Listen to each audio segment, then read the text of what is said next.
Welcome everyone now to chapter 3 of our Eurasian Empires lecture.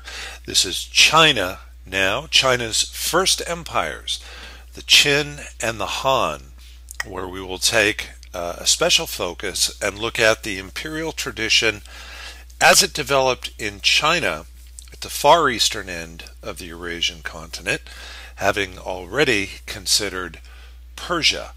We can think of China and Persia during this time, this classical age of empires, as representing bookends, you might say, of the Asian continent.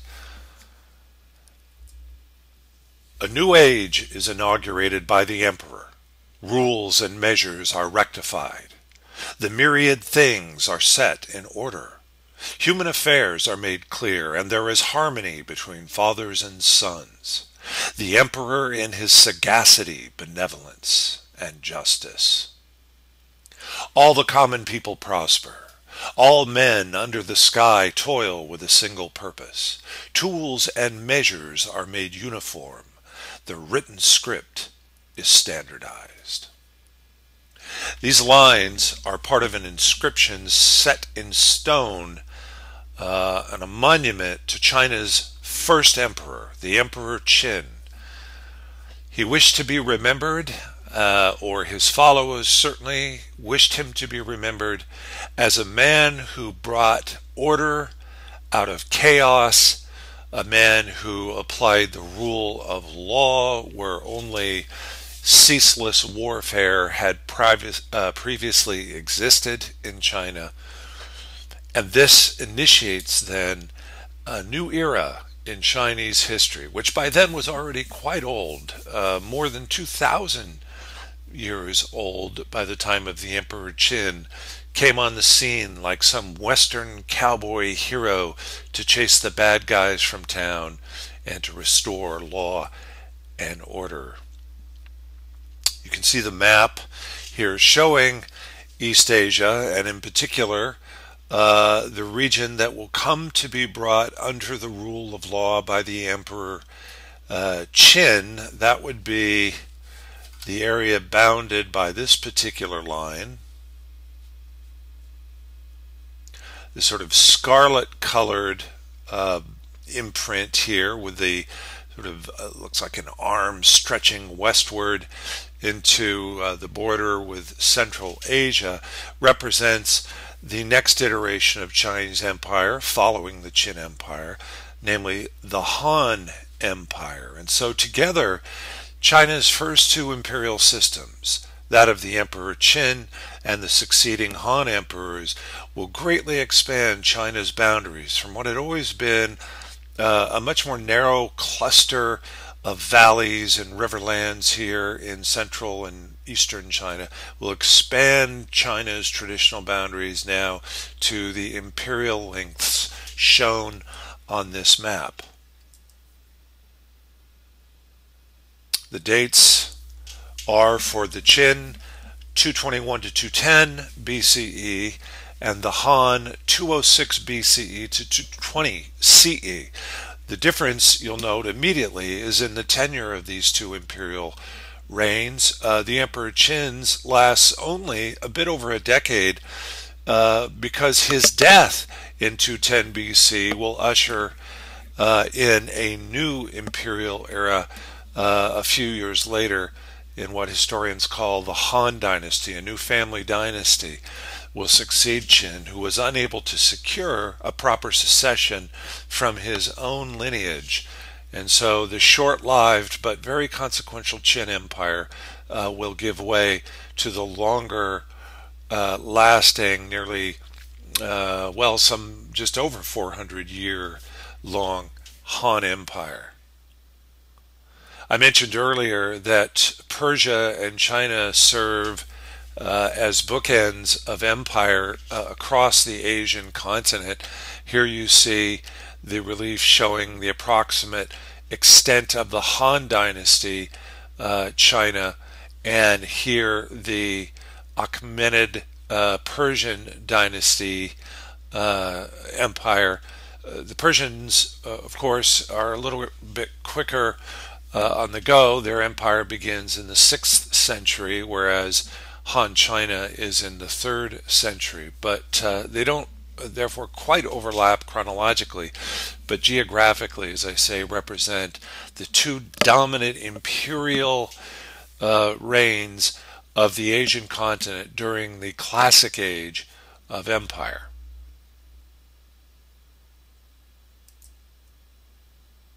Centuries of feuds between aristocrats in China, known as the era of warring states, was brought to an end with the rise of the Qin Emperor, China's first emperor. Keep in mind that China, as I say, had a long history by this point already, and a long history of kingship going back 2,000 years, but never had the many and diverse peoples that constituted the populations of the greater China region. Never had they been brought under a single imperial dynasty until now.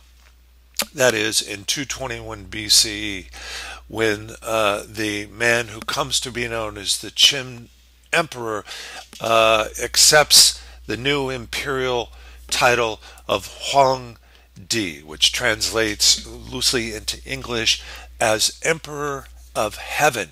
So the Huangdi Emperor will now usher in a new era of Chinese imperial history, inaugurate a new era of Chinese imperial history, claiming that the sacred and the temporal, that is, the heavenly and the earthly powers, would now be unified over a lasting period of growth and prosperity in all of China. And though his own reign lasted only about 11 years, it seems the Emperor Qin was onto something, because this basic imperial claim that the Chinese emperor would be the emperor of heaven, uniting the sacred and temporal powers of the celestial and earthly realms, that same imperial claim would follow nearly unbroken down to the year 1911, that is, the 20th century, a period therefore of more than 2,000 years of Chinese imperial rule, begun with this man, the Emperor Qin Shi Huangdi. His name, Qin, by the way, is also the name from which we derive our name for China. That is, our name China comes from his name Qin. And so this is certainly a figure of consequence in Chinese history. It was really his abilities as a military commander, hailing from the western provinces of China. It was his military campaign, Qin's military campaigns, that will not only put down the era of warring states, that is, the squabbles between the various royal houses of China that had gone on for centuries, a kind of internal or Chinese civil war.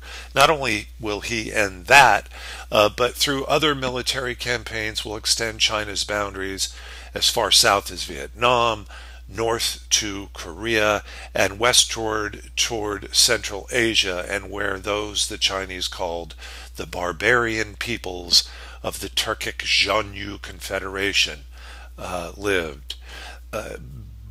Before it was all over, this will be an area encompassing a population of some 20 million subjects now under the rule of the Chinese emperor. It is the period in which we might properly conclude that China was born. China as we know it, as a territorial state, was born in this period of the Emperor Qin. A quick and brutal campaign of unification and centralization by the soon-to-be emperor from the western state of Qin, where he derives his name, was almost as if this man had emerged off the western frontier like some modern cowboy hero. Even one of his chroniclers described him as, quote, cracking his long whip, he drove the universe before him. Upon his death, just 11 years later, the Qin Emperor had done something remarkable in life. He had unified China's warring provinces, as I say, and extended the borders. But in death, he'll do something nearly as remarkable. A burial tomb fit for a Chinese emperor would be built to accompany him into the afterlife. A 7,000-man army of life-size terracotta soldiers and horses that is sculpted from clay down to the very last intricate detail of uniform and facial feature. No two of them were alike. These terracotta statues of both men and horses will be mounted in a kind of eternal vigilance over the burial tomb of the Emperor Qin. And there was something quite historically appropriate about this because, in fact, the Chinese had learned about cavalry warfare, that is, to ride the horse into war, from the barbarian tribes to the north who had first introduced the horse to China. And here you can see the great legion of otherworldly defenders. This is, of course, one of the great modern wonders of the world, the Emperor Qin's burial tomb.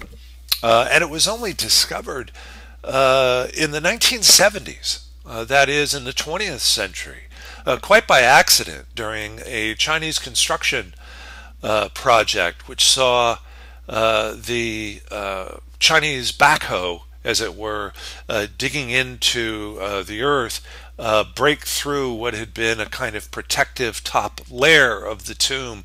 Work was quickly halted, experts were called in, and what they discovered through the broken roof of this burial tomb was something that not even the Chinese could have readily imagined. And I say not even the Chinese, these are the folks, after all, who brought the Great Wall to history, and yet here was a tomb to delight the imaginations of all who looked upon it. The Emperor Qin did more than build clay soldiers, you might say. He introduced as well into China a new governing philosophy known as legalism, which now will be incorporated in the imperial governance of the state.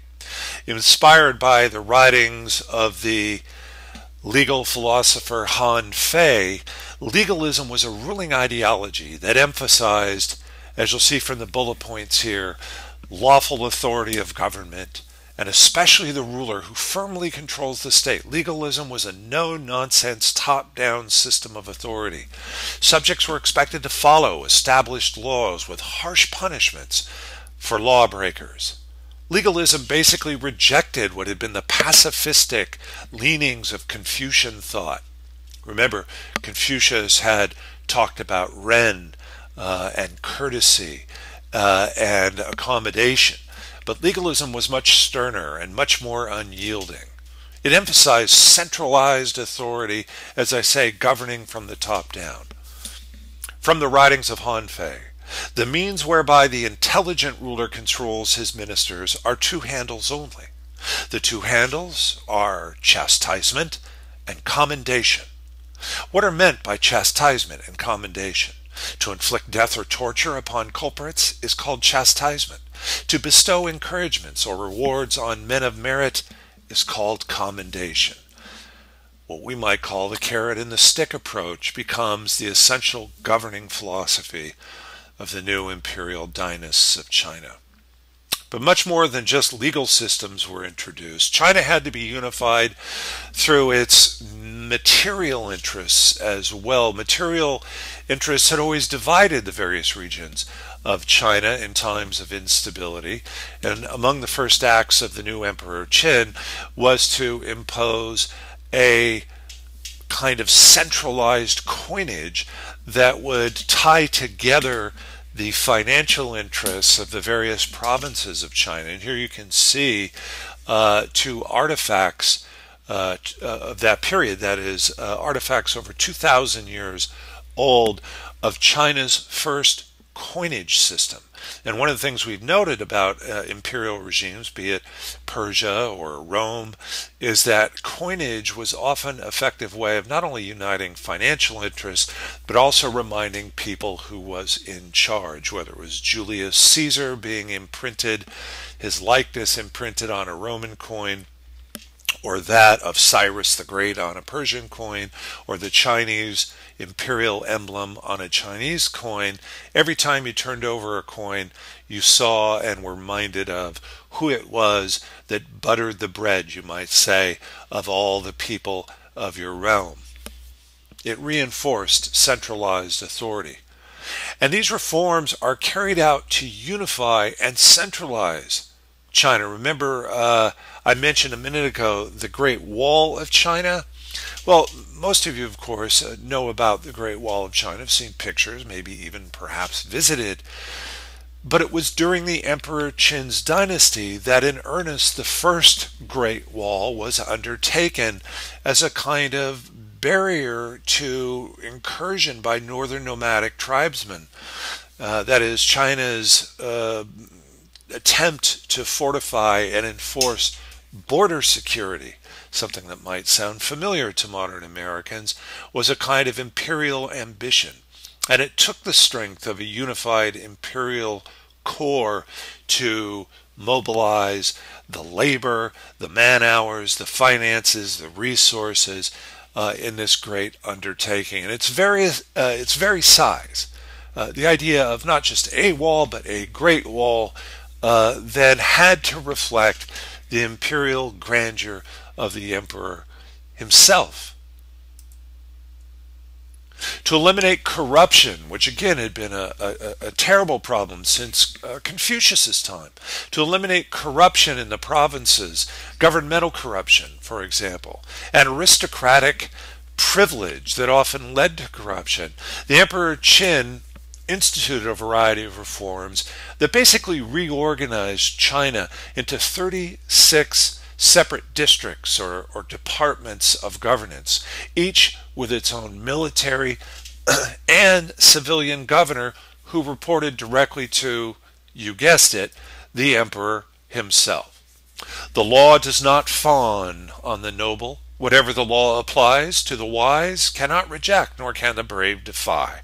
Punishment for fault never skips ministers. Reward for good never misses commoners. So the long reach of the emperor, the carrot and the stick of legalism, would be applied unhesitatingly to the rich and the poor alike, bringing all under heel of this new authority. China's written script was standardized during the Qin and Han dynasties into a common form, still used today. That is, the basic written form of a common script still used today in China overcame the babel of regional dialects, that is, the variety of scripts and languages that had developed over time.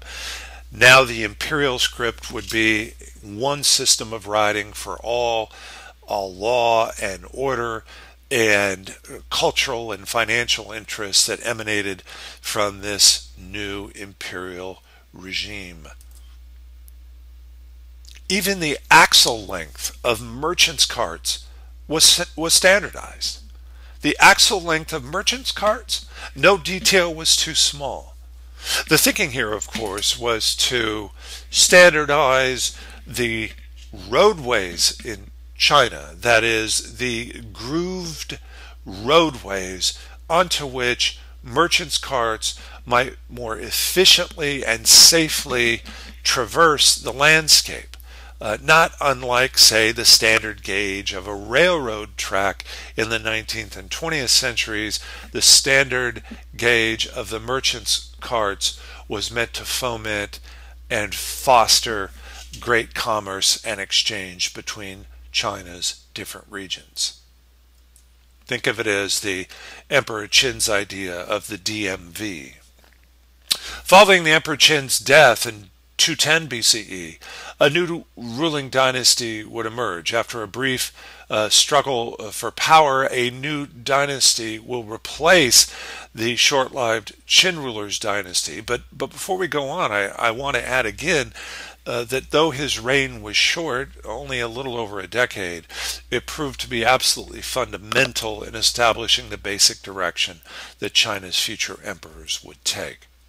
And the new dynasty, known to historians as the Han dynasty. This Han dynasty will now prove to make good on the promise of the Emperor Qin for a new age in China, and this single family will rule for the next 400 years and become the foundation, therefore, of the 2,000-year imperial tradition that continues right into the 20th century. The new rulers, who had been, we might say, ministers or servants under the former Qin emperor, the new rulers restored some of the aristocratic privileges taken by the Qin emperor. Think of this as returning some of the power to the states, and thus they lessened the discontent among the powerful nobles. It was one thing for the Emperor Qin to put down noble discontent. He had the army to do it and the will, but the Han felt that a better balance, a greater harmony would be found by creating more substantial alliances with powerful Chinese aristocratic family. So they conducted diplomacy, and not just within China, but to the regions beyond China, with the Xiongnu tribesmen to the north, those horse-born marauders for whom the Wall of China was first built, could also be assuaged through gifts and exchange and diplomacy. And they used marriage to cement, that is, the Han emperors used marriage as an instrument to cement alliances, again, very common within imperial reigns, because the question of succession was so often important. It was key to have the right people in the right marriages strategically placed to ensure the fluid continuity of power. But making alliances now even with non-Chinese people, peoples of the steppe, the nomadic peoples of the steppe, the Turkic peoples to the north, who centuries later ranged far to the west and invaded the borders of the Roman Empire, those Xiongnu Turkic tribesmen, barbarians in the eyes of the Romans, would come to be called the Hun by the Romans far to the west. So an interesting kind of connection between East and West, connecting the Chinese with the Romans through the intermediary, if you will, of the Hun. Many of the Qin administrative reforms were kept, but Confucian scholars were once brought into favor as advisors to the emperor, and this will establish now Confucian teachings for the next 2,000 years in China. And the greatest path for advancement was to become part of the Confucian school, to take the rigorous government civil service exams, and to establish yourself and your family with a salary, a base salary for life. And so the Han used that incentive to try and bring talent and merit back to the governing of China. The Han emperors also encouraged Western trade. Another feature of all imperial reigns is the material exchanges, the trade and commerce with foreign lands. And here again, the Chinese were very strategic, sending out emissaries, famous emissaries in Chinese history, like Zhang Shan, who from 138 to 126 BCE traveled the western regions of China and beyond, pioneering some of the paths that would eventually make up what historians call the Silk Road. That is, the great trans-Eurasian network of trading roads and commerce points. Here is an ancient cave mural showing the expedition of Zhang Shan. He's the one favored by riding here on horseback, while his attendants follow him on foot. This was equal parts commercial and cultural expeditions now sponsored by the Han, who hoped not only to bring trade to China from outside lands, but also to expand the reputation of the Chinese imperial house. Below is a map showing some of the places Zhang Shan visited, from China here in the east to the borders with the Xiongnu to the north, the nomadic peoples of the north, to various places including Bactria. We saw Bactria on one of our earlier map exams, for example, and other sort of kingdoms and cultural communities of Central Asia that were often knitted together by trade and commerce and that sort of thing. So the Chinese now going well beyond the boundaries of China into Central Asia, sponsoring cultural expeditions like that of Zhang Shan that simultaneously drew commerce and trade, but also great reputation for the Han dynasty.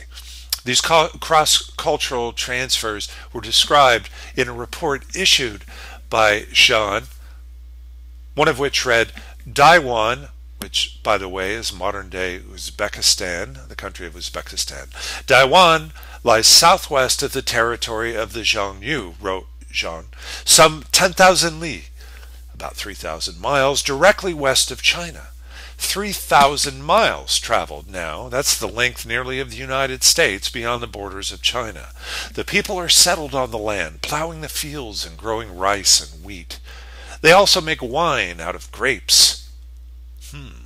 The people live in houses and fortified cities, there being some 70 or more cities of various sizes in the region. The population numbers several 100,000. Seemingly in the middle of nowhere, at least from Chinese perspective, this region Daiwan, constituting modern-day Uzbekistan, according to the report of Zhang, was a vital and vibrant and heavily populated place with villages and cities and agriculture and even winemaking, for crying out loud. More than 70 cities, reports Zhang. So this gives us a picture not only of Chinese imperial interest, but it gives us a picture of Central Asia and the fertile exchanges that would come to constitute the crossroads trades. Another great cultural exchange involves religion. It is during the Han Dynasty when Buddhism, remember, Buddhism is a religion born of northern India, when Buddhism makes its way to China. From this map you can see in the arrow directions how from northern India here, both south to Sri Lanka, east toward Burma, west even reaching into the Christian lands of the Roman Empire, and of course north ultimately into China itself, will the cultural influence of Buddhism stretch. I say cultural influence. We're talking now about a religious tradition born in India that will make its way along the same paths of the Silk Roads and the merchants' roads that we see defining the era of trade and commerce. Where trade could go, so too could religion, as traveling merchants often carried with them sacred texts, which they could barter and exchange in the marketplaces. They often were accompanied by religious teachers who spread the message, if you will, of the religions which they touted. It's even thought by many Western historians that it was this example of Buddhist monks, traveling monks, that would inspire early Christians to begin the same missions of proselytizing and expanding their religions, ultimately from the Middle East, of Syria and Palestine and Judea, into North Africa and Europe. So the expansion of Christianity itself follows a familiar model of Buddhist expansion as well. And it's into China then that Buddhism makes its way during the Han Dynasty, as the Han emperors welcomed such cultural introduction. Here's a mural showing the famous Han Emperor Wu Di, one of the greats of the Han dynastic line, who ruled from 156 to 87, a period of over 70 years. Han Wu Di, worshipping, and here he is, by the way, the emperor on bended knee, worshipping the so-called Golden Man. And who was the Golden Man? He's only dimly perceivable in this image, but the Golden Man was a statue of the Buddha himself. And so what this little bit of propaganda tells us is that Buddhism was taking root in China, mostly among the elites, and certainly with the blessings of the Han Emperor, who was willing to show himself, he, a man who bowed to no one, show himself in a position of homage and respect and obedience to the Buddha. There is a current tradition that Emperor Ming dreamed that he saw a tall golden man, the top of whose head was glowing. He questioned his group of advisors, and one of them said, "In the West there is a man called Buddha. His body is 16 chi high and is the color of true gold." This from a chronicle of the Han Dynasty, a historian, Hao Hanshu, relating the appearance of Buddhism in China as early as 70 CE. So from the initial connection in the early Han to the later introduction of traveling missionaries, Buddhism will take root in China and itself will become syncretically transformed into something like a Chinese religion. All right, well, that will finish up for now our focus on China. The next lectures will take us into the expanse of the great Roman Empire and then beyond to Africa and Native America.